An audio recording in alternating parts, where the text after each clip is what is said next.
Tänään tosiaan aiheena rytmittäminen ja harjoittelun rytmittäminen. Aika monesta eri kantilta voidaan asiaa lähestyä. Ja Jussilla on paljon tieteellistä pohjaa, tutkimuspohjaa ja vuosikausia ollut vahvasti kestävyyslajeissa mukana. Ja tosi mielenkiintoinen esitys tähän taustalle. Ja ideana on nyt, että minä käyn enemmän läpi ihan niin kuin omista lähtökohdista ajatuksia. Mä oon ollut 25, kohta 30 vuotta valmentajana ja valmentanut muutamaa urheilijaa, jotka on niin kuin ihan myöskin huipputasolle päässyt tai ovat huipputasolla tai lähellä sitä ihan absoluuttista huippua. Miten me määritellään sitten kansainvälinen huippu, niin sitä voidaan määritellä monella eri tapaa. Mutta se, että mä vähän lähestyn asiaa niin kuin sillä tavalla, että miksi harjoittelua pitää rytmittää ja mitä sillä rytmittämisellä niin kuin haetaan. Ja sitten mä tuon ihan konkreettisia esimerkkejä omien urheilijoiden kautta, että miksi me ollaan tehty tietyllä tavalla ja mitkä on niin ollut niitä vaikuttavia tekijöitä sitten siihen, että jos ollaan joitakin asioita lähdetty myöskin muuttamaan. Mä haluan ekaksi niin kuin ihan tuoda tämmöisiä niin kuin yleisiä ajatuksia siitä rytmittämisestä. Se on hirveän helppoa, että aina puhutaan, että tehdään joku 3/1 tai tehdään 2/1, mutta lähtökohta mun mielestä kestävyysharjoittelussa pitää olla se, että se ydin on se asia, mitä me halutaan. Me halutaan niin kuin vahvasti kuormittaa, jotta me niin kuin kehitytään ja meidän pitää olla selkeä tämmöinen palautumisjakso. Me puhutaan kuormituksesta ja levosta, mutta me puhutaan ehkä niin kuin ammattimaisen pitää puhua siitä palautumisesta, koska palautumisen aikana me saadaan pankkiin se harjoittelu, mitä me ollaan tehty. Ja mun mielestä sitten kun meillä on niin kuin erilaisia malleja, onko 2/1 tai 3/1 tai mikä tahansa, niin se ei ole se ydin, vaan se ydin on se, että opitaan rytmittämään urheilijaa niin, että se kehittyy mahdollisimman optimaalisesti niillä omilla geneettisillä lahjakkuustekijöillä tai geneettisillä voimavaroilla, mitä kelläkin on. Ja sen takia mä oon niin kuin nostanut sen, että mitä sillä rytmittämisellä haetaan. Sillä haetaan erilaisia vaikutuksia ja mulle oikeastaan yksi niin kuin tärkein asia on lihaksiston tila, että me koko ajan pystytään optimoimaan se jokaisen päivän aikana tehty harjoitus. Jussi viittasi tähän, niin kun rupesi puhumaan, että missä vaiheessa kannattaa voimaharjoitus esimerkiksi tehdä. Tai missä vaiheessa tehdään se viikon niin kuin tärkein harjoitus. Tärkeimmän harjoituksen aikana pitäisi olla lihaksiston tilaa mahdollisimman hyvä, että me saadaan itsestämme irti siinä. Ja mulle tämä on niin kuin tässä harjoittelun rytmittämisessä niin kuin ylivoimaisesti tärkein asia, että jos me halutaan harjoitella optimaalisesti ja tuottavasti koko ajan, niin me pitää tosi tarkasti pohtia, että mitä harjoituksia me tehdään milloinkin, jotta me voidaan harjoitella sille. Ja mun mielestä sillä samalla systeemillä vältetään loukkaantumisia, vältetään sitä, että tulee ohipäiviä, ei tule liikaa ylikuormittamista, vaikka kestävyysurheilussa pitää harjoitella tosi paljon. No sitten puhuttiin näistä blokeista. Monet puhuu, että pitää tehdä blokkiharjoittelua, mutta ehkä ei pysähdytä miettiä, että mitä sillä blokilla haetaan. Mitä sillä jaksolla oikeasti haetaan. Ja se, että pitää olla selkeä kehitystavoite, että jos me puhutaan, että me valitaan 1 tai 2 asiaa, mitä me kehitetään, niin millä tavalla me seurataan sen blogin aikana sitä ja ollaanko me päästy siihen tulokseen sitten, kun se blokki tehdään. Hirveän helposti urheilijatkin puhuu, että mulla on tosi hyvin mennyt kesä, että mä oon saanut tehtyä hyviä blokkeja. Ja sitten ei ehkä pysähdytä miettimään kuitenkaan sitä, että ollaanko päästy niihin tuloksiin siinä. Ja tämä on myöskin sitten, että sen rytmittäisen tärkein tehtävä on kuitenkin se, että me kehitytään niiden tavoitteiden suunnassa ja blogin ja kautta jakson avulla me pystytään pääsemään siihen kaikkein parhaiten. No, mulla sitten kun mulla on Heikkisen Matti, Riitta-Liisa ja sitten nyt Amanda Saari on semmoisia urheilijoita, niin varsinkin Ritulla niitä on mikroharjoittelun kautta, mikrorytmittämisen kautta, että kun rikottiin tosi paljon sitä, että aamupäivällä tehdään ylävartaloa, iltapäivällä jalkoja, niin pystyttiin harjoitusmäärissäkin nousemaan jopa 1200 harjoitustuntia hiihtäjällä ilman, että se kuormittaisi liikaa. Ja sen takia mun mielestä tämmöisellä optimoidulla mikrorytmittämisellä pystytään harjoitella ihan todella paljon. Ja sitten taas se, että kun me puhuttiin otsikkonakin oli, että uraan eri vaiheissa, niin oikeastaan se, mikä mun mielestä tässä on tärkeää, että nuorenahan me opetellaan harjoittelemaan monipuolisesti eri asioita, mutta ehkä myöskin valmentaja oppii tunnistamaan urheilijoista, että mikä asioita se kestää ja mitä asioita se ei kestä, minkälaisilla ominaisuuksilla varustettu urheilija niin kuin oikeasti on. Et mehän hirveän paljon aika myöhäisessä vaiheessa arvioidaan sitä, että onko niin kuin joku nopea tai kestävä tai vahva tai voimakas, kun se on jo harjoitellut aika pitkään. Mutta nuorena tiettyjen asioiden tunnistaminen on vähän hankalampaa, koska ei ole harjoitustaustaa. Ja sitten taas tuosta rytmittäistä, jos me puhutaan, että mun ajatuksia siitä, niin pitää uskaltaa ajatella uudella tavalla, jos halutaan olla parempia kuin muut. Ja sen takia mä otin tuohon alkuun tonne, että puhutaan rytmittämisestä, että 2, 1 tai ei ne ole mitään, ei niitä ole kukaan niinku päättänyt, että nämä on just ne. Pitäisi pitää rytmittämisessä ajatella vähän out of the box, jos mä haluan olla koko ajan vähän parempi, että olisiko joitakin muita rytmittämisen malleja, millä me päästäisiin vielä parempaan tulokseen.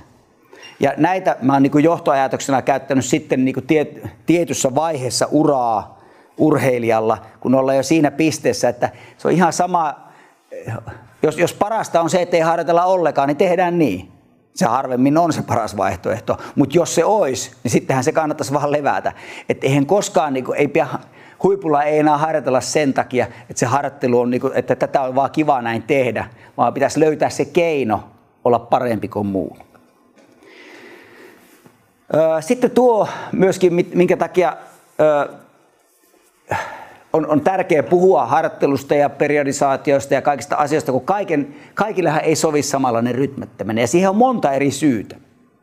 Ja mä sanoin esimerkiksi, ominaisuudet vaikuttaa, että mulla on urheilija, käytetään nimeä Riitta-Liisa, jolla on niin valtava kestävyystausta, valtava niin aerobinen rasva-aineenvaihdunta, niin tietyllä tavalla pystyy harjoitella joko paljon tai kovaa tai mitä tahansa, ja aika harvoin tulee niin ylikuormittumista.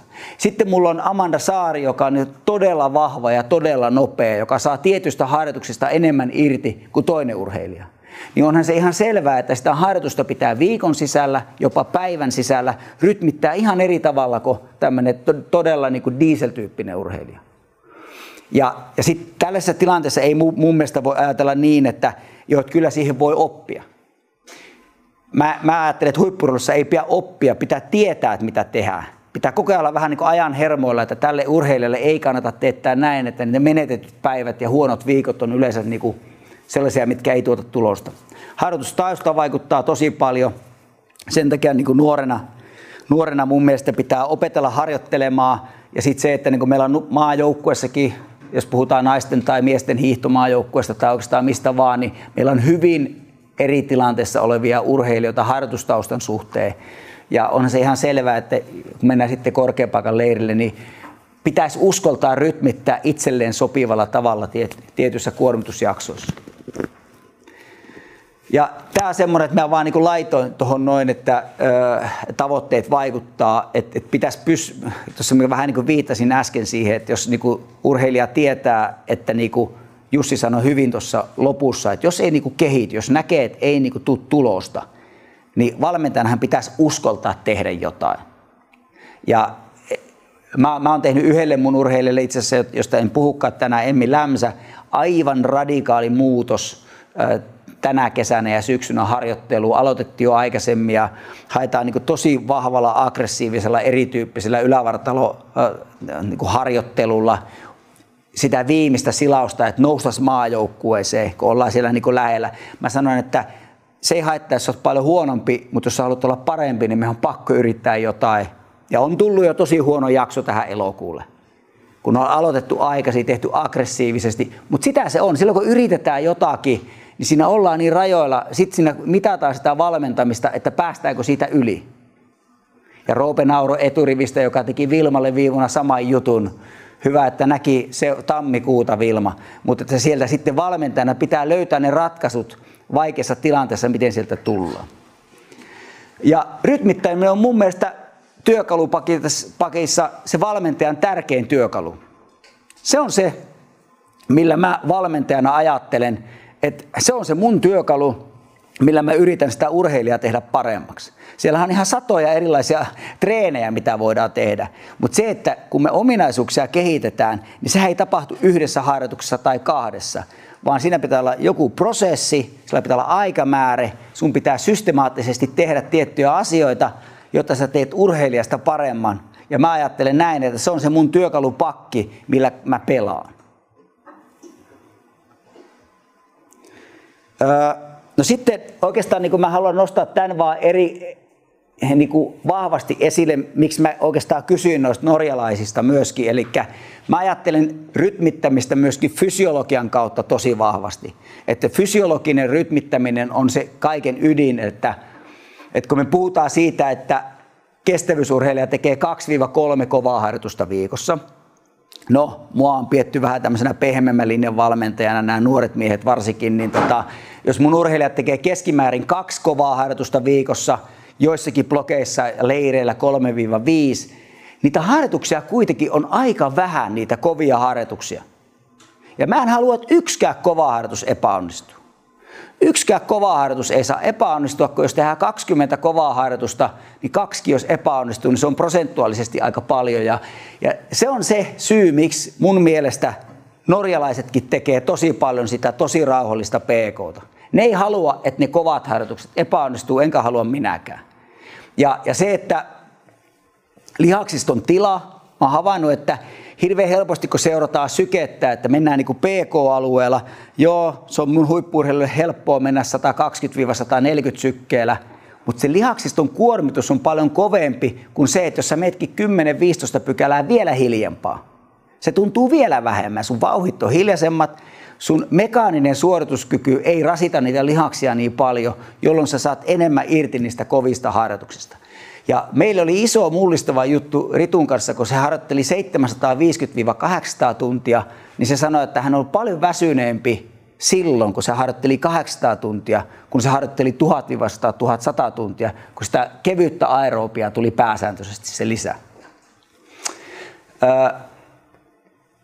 Mä ajattelen näin, meillähän on täällä ammattifysiologiakin, mutta just se, että kun tehdään sitä kevyttä rasva-aineenvaihduntaa ja vahvistetaan sitä ala-aluetta, niin se tietyllä tasolla koko ajan kuitenkin luo niitä valmiuksia päästä siellä yläalueellakin uudelle tasolle.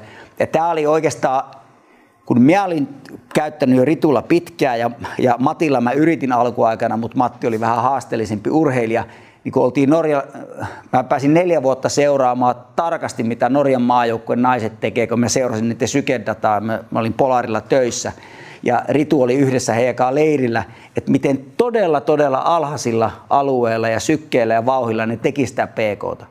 Mutta se ei tarkoita sitä, että ne olisi harjoitellut kevyesti, ne harjoitteli sit todella kovaa, niin kuin myöskin Ritu harjoitteli. Mutta siis tavallaan tätä kautta mä myöskin pakotan urheilijat tekemään sitä sauvakävelyä, mistä on monet paljon puhunut. Mutta se ei tarkoita sitä, että vaikka sauvakävelyä tehdään paljon, ettei harjoiteltaisi tosi paljon kovaa. Mutta siinä tulee just se niin kuin ääripäitten harjoittelu ja se, että lihaksiston tila pysyy niin hyvässä kunnossa, että me ei menetetä yhtään kovaa harjoitusta, niin kuin ideana. Ja se, että kun tehdään paljon rauhallista PK:ta, nyt kun puhutaan hiihdosta, niin tasatyntöharjoitteluahan on nykyään hiihtäjillä tosi paljon ja sitähän ei voida tehdä rauhallisella PK:ta. Sitä tehdään sitten reippaamalla PK:lla, että joka tapauksessa sitä reipastakin PK:ta tulee niin kuin hyvin. Mä otan vielä nuorten rytmittämisestä. Mä haluan niin kuin nostaa täällä,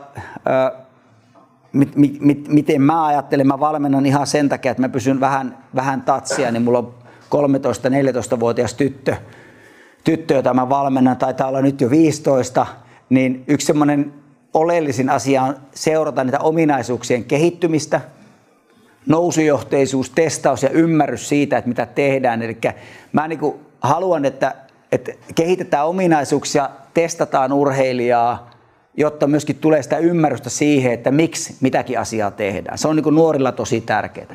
Mutta se, että niin kuin kestävyysurheilussa aika vähän hyödynnetään herkkyyskausia, ja meidän pitäisi paremmin nähdä, että mihin tämä laji on menossa. Lajihan on muuttunut 10-15 vuodessa tosi paljon. Teemu sen tietää, mutta samanaikaisesti kuitenkin maksimaalinen hapeutto ja kestävyysominaisuus on säilynyt merkittävänä tekijänä, kun puhutaan normaalimatkan menestyjistä. Mutta silti laji on muuttunut ja vaatimustaso on noussut sinne, että ylävartalokapasiteetti, voima ja nopeusominaisuudet on noussut ihan merkittävään rooliin verrattuna 15-20 vuotta sitten olevaan tilanteeseen. Meidän pitäisi nähdä, mitä 14-vuotiaat, 15-vuotiaat, mitä hiihtoa 10-15 vuoden päästä. Niin pitäisi vähän peilata, että sen takia on tärkeää, että huolehditaan kaikista ominaisuuksista, mitä sitten voidaan tarvita. Mun mielestä lomat, viikonloput ja kesät pitäisi kestävyysurheilijoilla ja yleensäkin nuorilla hyödyntää tosi vahvasti. Mulla se ajatus tässä vähän se, että ei sydän tiedä, että ei tarvitse ajatella näin, että syksyllä on se tärkein harjoitusjakso just silloin, kun koulussa on pakko olla. Ja on pimeätä ja koulu on menossa, niin mun mielestä nuoren kehittymisen kannalta olisi tärkeää hyödyntää kaikkia niitä jaksoja, oli kilpailukausi tai ei, jolloin voi harjoitella. Ja vaikka kesä on kaukana talvesta, niin silloin pystyy harjoitella tosi paljon ja monipuolisesti. Niitä olisi vaan pakko hyödyntää, jos halutaan riittävän korkealle tasolle. Ja tämä, että nuorilla mun mielestä leirien ylivoimaisesti tärkein asia olisi, että oppisi harjoittelemaan oikein ja oppisi teknisesti tekemään kaikkia lajisuorituksia oikein. Oli loikkaharjoituksesta, hiihtotekniikka-asiasta, voimaharjoituksesta, mitä tahansa. Mun mielestä suurin osa hiihtäjistä, varsinkin ennen vanhaa, oli se, että pitäisi oppia ensiksi juokseen ennen kuin voi oppia hiihtämään, että oppisi lantion ja muun käytön. Niin ne on sellaisia asioita, että nuoret oppis leirillä kaikkein eniten, että niitä vaan opettaisi ymmärtää, että miten mitäkin asioita tehdään. Oli se sitten kovaa tai hiljaa, ei sillä, mä en ota siihen kantaa. Ja sitten tällainen näin, mitä mä havaitsen aika paljon nuorissa, että verrataan usein aikuisia, että mitä norjalaiset tekee, ja nyt näin YouTube-maailma on vienyt siihen, että seurataan mitä Kläbo tekee, 15-18-vuotiaat, ja fakta on kuitenkin se, että niillä on ihan eri valmiudet tehdä niitä asioita, ja ei ehkä ymmärretä sitä, että miksi näitä tehdään. Ja sitten nuorten osalta vielä se, että kun kilpailukausi on Suomessa aika pitkä, lunta on aika pitkää, niin olisi hyvä, että uskallettaisiin harjoitella riittävän hyvin talvella, ettei joka viikonloppu olisi niitä tärkeitä kisoja. Ja se on varsinkin hiihtoon tosi tärkeä. Ja periaatteessa kesällä se on vähän sama asia, jos puhutaan kestävyysjuoksusta tai kestävyyslajeista, että kesä on Suomessa aika lyhyt, silloin on se kilpailukausi ja pitäisi löytää niitä jaksoja, varsinkin nuorena, että harjoiteltaisiin riittävän paljon ja hyvin. Nämä on vähän vaikeita asioita samanaikaisesti, kun haluttaisiin jollakin tavalla onnistua, mutta varsinkin kestävyysurheilusta niin aika hyvin se määräharjoittelu ja kokonaisvolyymi korreloi myöskin sitä tulosta niissä kilpailussa, että jos vaan malttaa kesälläkin liikkua riittävän paljon. Mutta mä otan ihan konkreettisia esimerkkejä teille mun kolmesta urheilijoista, että vähän, että mihin niillä on perustunut harjoittelun rytmittäminen, mitä se rytmittäminen on ollut ja minkä takia. Ihan ensimmäisenä Heikkisen Matti, eli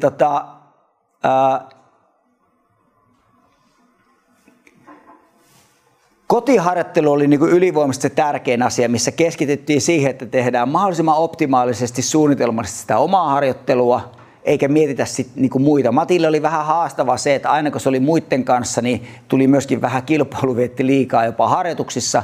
Eli silloin se kotiharjoittelu oli se, missä pystyttiin optimoimaan se fysiologisesti järkevä harjoittelu. Me reenattiin 5-2 ja 6-1 systeemillä käytännössä, jos puhutaan viikkotasolla. Eli hän reenasi pari vuotta sillä tavalla, että se reenasi maanantaista perjantaihin ja oli viikonloppu vapaa, se oli täysvapaa. Ja sitten 6-1 systeemi oli toinen, kun puhutaan kotiharjoittelusta. Silloin kun se reenasi maanantaista perjantaihin, niin se oli 17-25 tuntia kuitenkin viikossa harjoittelua, mutta ne oli vaan sen 5 päivän blokin aikana. Ja Matti teki tosi vähän. Silloin kun se reenasi 5-2 systeemillä, niin se oli luontaisesti hapeuttu erittäin kova. Ja sillä oli harjoitustausta aika heikko nuorena, niin 1 tehoharjoitus viikossa. Se oli ominaisuuksien kehittymistä, kun sillä, niin kuin te näette täällä, että harjoitustausta oli kovaa, mutta määrällisesti erittäin arhainen kestävyysurheilijaksi, niin se aiheutti tosi paljon haasteita koko ajan, se ei kestänyt sitä harjoittelua. Ja sen takia poikkeuksellisesti, kun ura päättyi 34-vuotiaana, niin joka vuosi nosti harjoitusmäärää. Niitä on aika vähän, jotka pystyy tekemään 14-vuotisen uraan maailmancupissa, joka joka vuosi nostaa harjoitusmäärää, koska se oli, vaan se oli niin alhainen siinä alkuvaiheessa. Mutta se, että herkkä elimistö, paljon tosi huonoja päiviä ja tosi paljon väsymystä, jolloin me jouduttiin hakemaan niitä erilaisia vaihtoehtoja sen harjoittelun rytmittämisen kanssa. Meillä oli periaatteessa arkiharjoittelu oli koko ajan hyvin samantyyppistä ja piti saada niitä selkeitä palautusjaksoja, jotta se kesti sitä harjoittelua, koska kuitenkin piti harjoitella tosi kovaa. Siis 17-25 tuntia 5 päivällehän on aika paljon, kun sitä tehdään koko ajan. Hapenotto oli vahvuus. Varmasti se toinen meidän urheilija, joka on yli 90 pystynyt puhaltaa Suomessa. Ja se oli se ase ja ylämäkihiihto, koska paino oli 59-63 kiloa parhaimmillaan. Että parhaimmillaan ylämäissä oli kova. Leirit muodostu enemmän. Maajoukkueessa oleminen oli äärimmäisen tärkeää. Teemukin on ollut siihen aikaan vielä, kun Matti oli leireillä. Välillä se meni nimenomaan itsensä testaamiseksi suhteessa Iivoon ja muihin. Ja siitä peilattiin hyvin paljon sitä kotiharjoittelua, arkiharjoittelua, että mitä pitää tehdä ja mitä ei tehdä. Iivon takia Matti motivoitui jatkamaan, mutta Iivon takia se myöskin lopetti. Eli Seefeldissä 2019 Matti sanoi, että ei tässä enää mitään järkeä, että ei hän pärjää Iivolle enää eteksi ylämäessä. Sitten on pakko lopettaa. Että kun Matti oli niin pieni, niin se joutui hiihtää siinä vaiheessa täysillä sekä alamäet tasaiset ja ei enää jaksanut ylämäkiä hiihtää. Ja se oli ihan hyvä tavallaan, että mihin se kloussasi sen omaa uransa. Kun me puhutaan tästä rytmittämisestä ja mitä muun maalaiset tekee, niin tuo Norja on sillä tavalla mielenkiintoinen, että hirveän paljon puhutaan tästä Norjan mallista. Ja kun Matti pääsi 2011 MM-kullan jälkeen maajoukkueen leirille, niin se oli mielenkiintoinen, että Ron Nystad oli silloin päävalmentaja. Ja koko Norjan miesjoukkue oli 10 urheilijaa. Sundby oli ainut, joka pystyi vetämään niitä treenejä loppuun, mitä oli suunniteltu. Silloin tavoittiin, että ne on ihan puhtaita ne on ihan testileirejä vaan. 5-7 päivää miehet menee sinne ja joka päivä testataan toisia, kilpaillaan ja haastetaan toisia. Hyvin pitkälle edelleenkin on samantyyppisiä, aika lyhyitä leirejä. Sitten kun ne menee korkealle, niin tehdään tosi fiksusti. Tosi älykästä, fiksua harjoittelua, mutta norjalaiset esimerkiksi viime vuonna ja korona-aikana ei tehnyt yhtään leiriä käytännössä. Yksittäiset kläpöt tekee korkeampakaharjoittelua. Mutta kyllä se hyvin pitkälle on Norjassa, että kun siellä on niin paljon niitä hiihtäjiä, niin ne on niin koviksi muodostuu ne leirit, että ne haluaakin katsoa, että missä mennään. Ja se arkiharjoittelu on heilläkin kuitenkin se avain siihen menestykseen. Että se on tosi tärkeää muistaa, että ei ne tee pitkiä leirejä koko ajan, vaan niillähän on joka kuukausi aika lyhyitä leirejä. Onko nuorilla sama juttu nuorten maajoukkueessa? Vai onko niillä pitempiä leirejä? Niillä loppuvuoten maajoukkueessa. Niin ne lopetti jopa sen, koska niillä tulee alueryhmistä ja seuroista niin vahvaa sitä tekemistä, että niillä on ne arkiharjoitusympäristöt sellaisia. Mutta tavallaan se, että mä vaan haluan ottaa tämmöisen esimerkin mä valmensin Mattia 19 vuotta koko uran, mutta että ei ollut sitä aerobista pohjaa tehty nuorena, eikä oikein nuorena aikuisenakaan, niin oli tosi varmasti Jussikin, kun ties Matin läheltä, että tuli paljon haasteita, epäonnistumisia. Sitten kun Matti oli siinä vaiheessa 2016-2017, se oli Lahden MM-kisavuonna tosi hyvässä kunnossa ja onneksi sai sieltä mitali, vaikka meinasi mennä ohi kisat. Niin siinä vaiheessa, kun se alkoi olla mun mielestä valmis, että se oli vähän hyvä kestävyysurheilija, niin sittenhän se lopettikin. Eli tavallaan se oli hyvin poikkeuksellinen ura. 2011, kun Matti voitti MM-kultaa, niin hän oli jo totta kai superkova yksittäisissä kisoissa ja hän sai kaiken onnistumaan siellä. Mutta se oli vielä kaukana siitä kunnossa, missä hän oli 2016. Mutta silloin meillä oli Suomessa myöskin äärimmäisen onnistunut suksihuolto ja hän oli teknisesti yksi parhaimpia perinteisen hiihtäjiä maailmassa silloin. Ja siinä oli tosi paljon vuorohiihtoa siinä kisassa, niin kaikki natsasi täydellisesti, mutta hän oli todella paljon huonommassa kunnossa 2011 kuin oli 2016, mutta se ei enää kumuloitunut sitten menestykseksi. No sitten Ritu, hyvin päinvastoin, eli tietysti Ritu oli äitinä huipulla käytännössä kaikki ne vuodet, kun hän oli huipulla. Ja se tarkoitti sitä, että se aiheutti aika isoja haasteita niin kuin kotiharjoittelun ihan optimaalisia. Siinä tehtiin aika aikaisessa vaiheessa päätös, että pitkiä leiriä ja ollaan paljon leireillä, joko maajoukkue tai omat leirit. Ja kun Ritu harjoitteli paljon, nyt on puhunut viime vuosina loppuajassa, mutta silloin kun hän oli maajoukkuessa, niin hän harjoitteli 700-800 tuntia. Eli mikä ei ole siis paljon hänelle. Et se on tosi paljon vähemmän. Ja 210-240 vuorokautta oli niin kuin muualla kuin kotona. Siinä on kilpailukausi myöskin mukana, mutta hän ei kilpailu lähellekään niin paljon kuin muut maailman huiput silloin. Ja tällainen todella haastava niin kuin valmennuksellisesti, että ei koskaan väsynyt eikä koskaan ollut mitään ongelmia. Ja sitten taas tosi haastavaa oli, että kun mä laitoinkin tuohon noin loppuun, että jos saisin tehdä jotain toisin, niin treenattaisiin 200-300 tuntia enemmän jo silloin siinä vaiheessa uraa, mutta kun oli lapsi, niin eihän se ollut niin yksinkertaista. Mutta se, että kaksi kertaa muistan, kun meinasi tulla kipeäksi. Ja käytännössä ei mitään muuta. Sitten ura päättyi siihen, kun tuli korona 2022 Tour de Skillä, eikä päässyt enää olympialaisiin Oberstdorfin vuoden jälkeen. Mutta periaatteessa pystyi harjoitella paljon, ikinä ei mitään väsymystä. Ja me tehtiin hyvin vahvaa rytmitystä silloin, eli kaikki nämä ykköset on lepopäiviä. Eli saatettiin niin kuin heinäkuun pitkällä leirillä niin kuin treenata lähes 100 tuntia, mutta siellä oli silti vaikka 5-6 lepopäivää. Ja silloin ne oli ihan täydellisiä lepopäiviä. Et ihan tämmöistä 3-1-3-1-3, sitten oli 3 tuo punaisella täyttä lepopäivää ja sitten jatkuu uudelleen 5-1-3-1-3. Eli tosi vahva rytmittäminen, mutta treenattiin 4-7 tuntia päivässä. Sen takia tuo lepopäivä aina, että saa olla lapsen kanssa. Eli eihän sekään perustu mihinkään muuhun kuin se, että on pakko uskaltaa tehdä. Mä puhuin aikaisemmin siitä, että mietitään tämän urheilijan kannalta se paras ratkaisu. Lapsen kanssa on pakko olla lepopäiviä enemmän. Ei semmoista, että treenataan joka päivä vähän ja ollaan lapsen kanssa, vaan treenataan tosi paljon ja tehdään jotakin sen lapsen kanssa. Ja sen takia haettiin näitä rytmityksiä. Sitten tällainen, mikä toimi niin kuin Ritulla kanssa niin kuin tosi hyvin, että me vähennettiin koko ajan reenipäiviä, tehtiin pitkä 3 viikon leiri vaikka tuolla Keski-Euroopassa, että 6 treenipäivää, 1 lepo, 5 treenipäivää, 1 lepo, 4. Että koko ajan vähennettiin treenipäiviä ajatuksena niin, että pikkasen väsyy koko ajan enemmän ja jaksaa keskittyä aina. Ja koko ajan tuntui, että se oli niin kuin jakso tsempata paremmin niihin päiviin. Eihän tässäkään ei ole mitään niin kuin semmoista, että olisin jostakin lukenut näin, vaan enemmän pohtia sitä, että mitä me niin kuin haetaan, mitä me pystytään tekemään. Ja sitä kautta niin kuin sitä rytmitystä on niin kuin pakko muuttaa.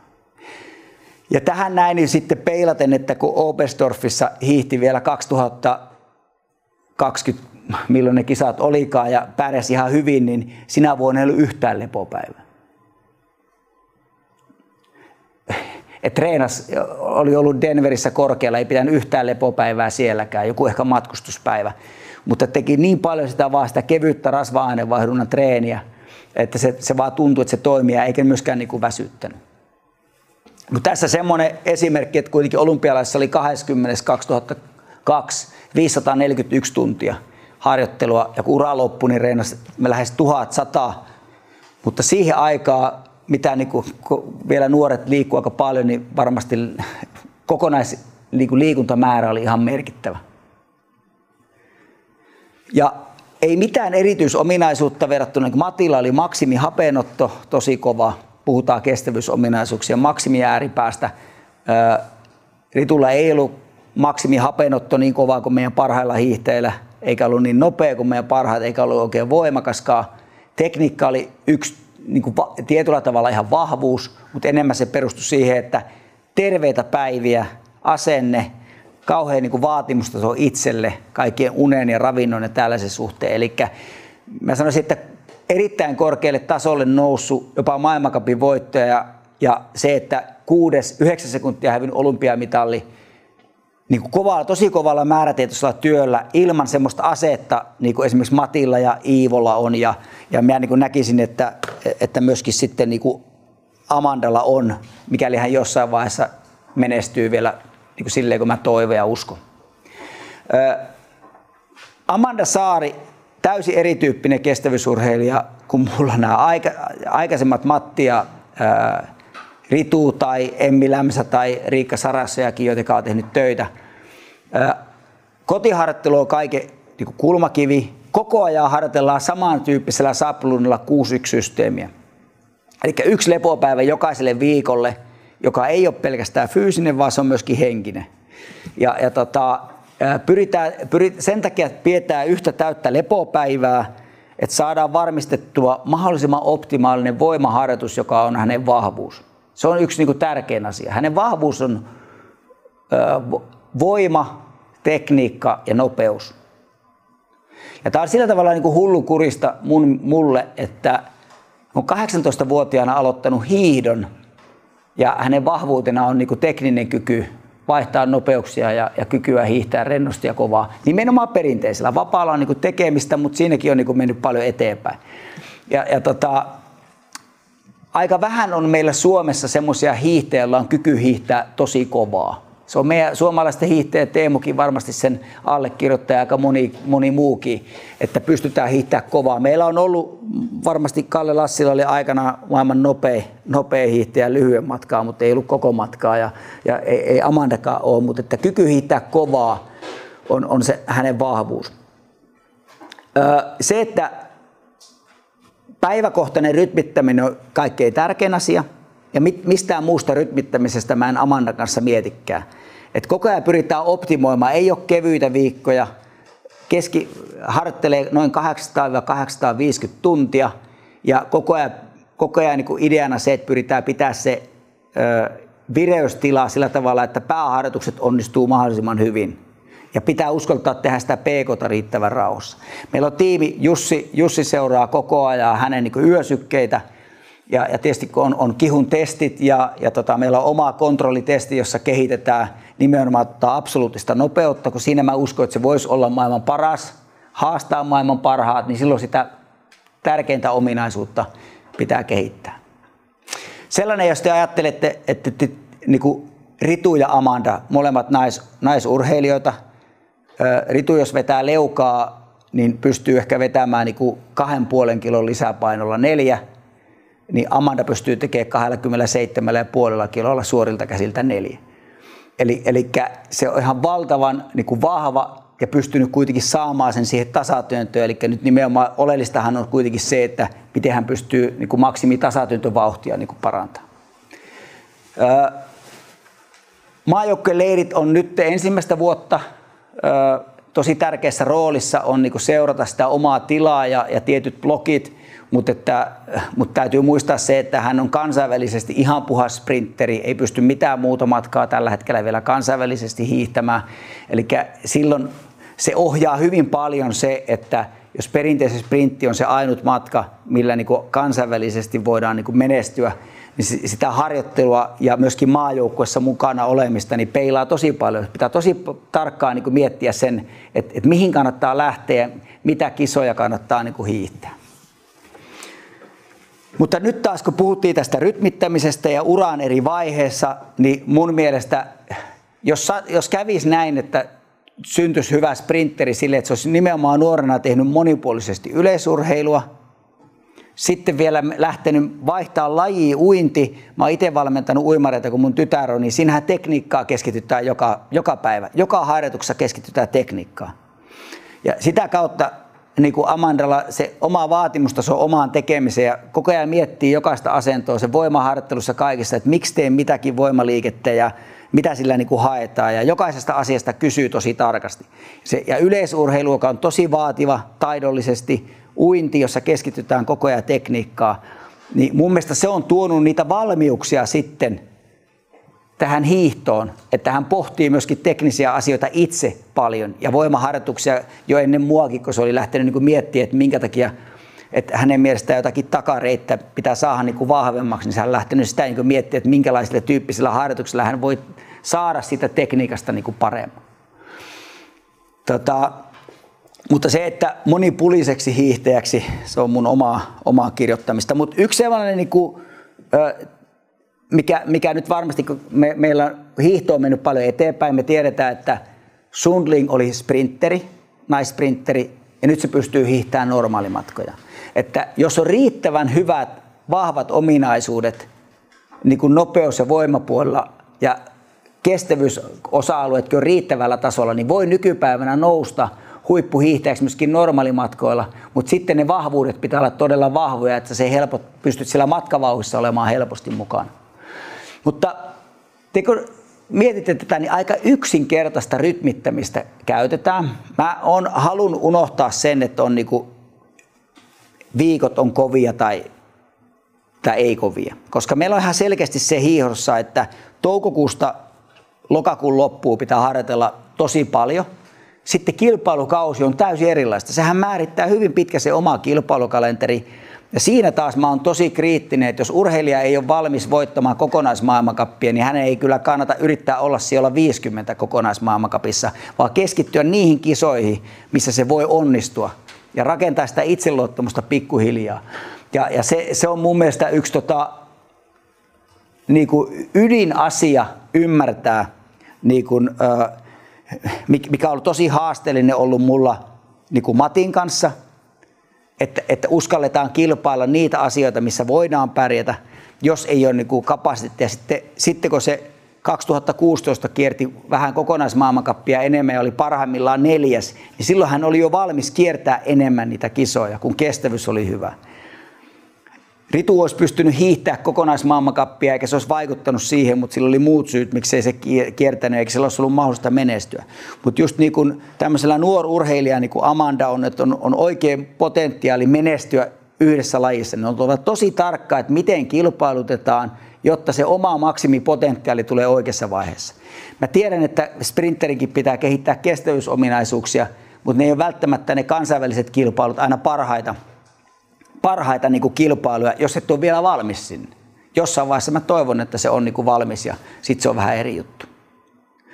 Mutta se, että oikeastaan semmoinen niin kuin isoin asia mun mielestä tähän rytmittämiseen, kun puhutaan eri ikäkausina, on, että ne mitä aikuiset tekee, mitä huippu-urheilijat tekee, mitkä on ne syyt taustalla, minkä takia joku huippu rytmittää jollakin tavalla, niin ne ei ole monistettavissa nuoriin. Ne ei ole monistettavissa jollekin toiselle. Mulla on 3 urheilijaa, jotka harjoittelee ihan eri tavalla, kun me mietitään rytmittämisen näkövinkkelistä. Samat teemat on siinä, että kun mä puhun tämmöisestä rytmittämisestä, että käytetään aamupäivällä enemmän juoksemalla ja iltapäivällä tasatyöntöön, niin näähän sopeutuu kaikki. Ja tämä on se ydin tärkeä asia. Mutta kun on urheilija, vaikka Amanda, jolla niin kuin lihaksiston tila on todella kriittinen, kun puhutaan nopeudesta ja voimasta, niin semmoisen urheilijan niin kuin harjoittelun miettiminen on huomattavasti vaativampaa kuin Ritu, joka oli tosi kestävyystyyppinen urheilija, joka ikään kuin ylläpiti sitä voimaa tietyllä tavalla. Ja tämä on hyvä asia, esimerkiksi Kaisa Mäkäräinen on hyvä esimerkki tästä, kun Punkkinen rupesi Kaisan valmentajaksi, ja se sanoi, että tässähän on taivas auki, että ei tarvitse voimaominaisuudet laittaa kuntoon. Ja hän yritti, niin me tiedetään kaikki, jotka on kestävyysurheilijoita ollut, että jos sä oot niin todella kestävyystyyppi, niitä voimaominaisuuksia, ne muutokset on tosi haastava saada, samalla kun harjoitellaan 800-1000 tuntia. Ja sen takia niin kuin monet niin kuin nimenomaan tämmöiset pitkän matkan kestävyysurheilijat tai todella niin kuin varsinkin naisissa, joilla muutenkin niin kuin lihaspituudet on näillä todella niin kuin dieseltyyppisillä urheilijoilla vaikea saada sitä muutosta sen voimaharjoittelun kautta, mutta se syö sitä muuta harjoittelua paljon. Se on niin paljon helpompaa ja yksinkertaisempaa se harjoittelu, kun taas sitten naisurheilija, jolla on voimaa, jolla on nopeutta, joka saa itsestään irti, niin pitää niin sensitiivisesti tehdä niitä harjoituksia. Mutta tässä oli kokonaisuudessaan tämä, mitä mä halusin tuoda teille ton Jussin jälkeen.